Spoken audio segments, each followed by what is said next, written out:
AP శాసన మండలిలో YCP సభ్యులు చెప్పులు బూట్లు వేసుకుని దేవుడి ఫోటోలను ప్రదర్శించడాన్ని కూటమి సభ్యులు తీవ్రంగా ఖండించారు. చైర్మన్ ఛాంబర్ వద్ద మంత్రి లోకేష్ నేతృత్వంలో ఎన్డీఏ సభ్యులు నిరసన వ్యక్తం చేశారు. ఈ మహాప్రచారాన్ని కఠిన చర్యలు తీసుకోవాలని డిమాండ్ చేశారు.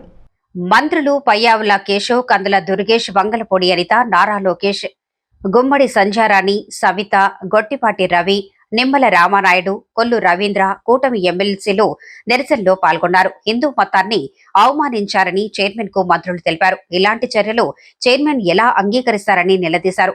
వైకాపా చేసింది తప్పేనని మండలి చైర్మన్ మోషన్ రాజు స్పష్టం చేశారు.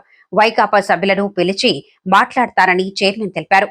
బహిరంగ క్షమాపణలు చెప్పించి లెంపలేసుకునేలా చేయాలని కూటమి సభ్యులు డిమాండ్ చేశారు.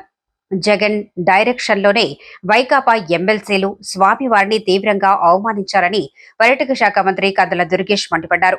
జనసేన ఈ అంశాన్ని తీవ్రంగా పరిగణిస్తోందన్నారు. వెంకటేశ్వర స్వామి చిత్రపటాన్ని నిర్లక్ష్యంగా విసిరేయటం తేలిగ్గా తీసుకునే విషయం కాదని ధ్వజమెత్తారు. జాతి క్షమించరాని నేరానికి వైసీపీ సభ్యులు జగన్ పాల్పడ్డారని బీజేపీ ఎమ్మెల్సీ సోము వీర్రాజు దుయ్యబట్టారు. సభ వాయిదా పడగానే వెంకటేశ్వర స్వామి చిత్రపటాలను ప్లాకార్డులతో పాటు విసిరేసి వెళ్లారని ఆయన ఆరోపించారు. ప్రజాస్వామ్య విలువల మీద ఏమాత్రం గౌరవం లేనటువంటి ఒక నాయకుడి నేతృత్వంలో ఉన్నటువంటి వైఎస్ఆర్ కాంగ్రెస్ పార్టీ, దానికి సంబంధించినటువంటి శాసనమండలి సభ్యులు ఈరోజు శాసనమండలిలో చేసినటువంటి అపచారం, అపవిత్రత, హిందువుల మనోభావాల్ని దెబ్బతీసే విధంగా చేసినటువంటి కార్యక్రమాన్ని జనసేన పార్టీ తీవ్రంగా ఖండిస్తూ ఉంది.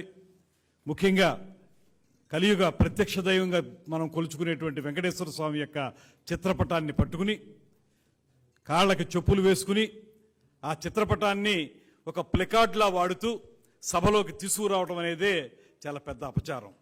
అంటే దీనికి వైఎస్ జగన్మోహన్ రెడ్డి గారి యొక్క డైరెక్షన్తో నడిచేరనేటువంటిది స్పష్టంగా కనపడతా ఉంది.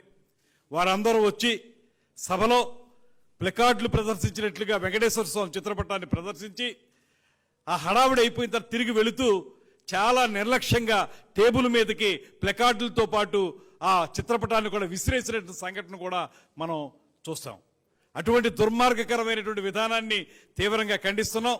ఇవాళ ఈ రాష్ట్రంలో ప్రజాస్వామ్యం అంటే విలువ లేదు మీకు. దాంతోపాటు భగవంతుని పట్ల అపచారాలు చేయటం నిత్యకృత్యం అయిపోయింది మీకు.